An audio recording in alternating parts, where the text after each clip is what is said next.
Thank you, Mr. Speaker. Mr. Speaker, I rise to respond to the question raised by Honorable Professor Biman Prasad, and thank him for the question.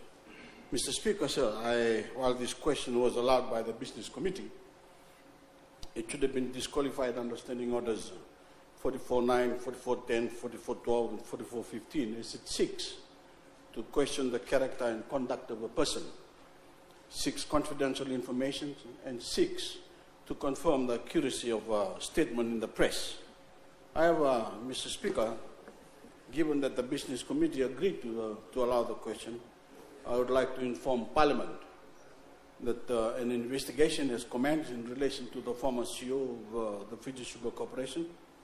The investigation is still ongoing, and it would not be prudent for me, especially, to comment further on this matter, as it might compromise the investigation. Thank you.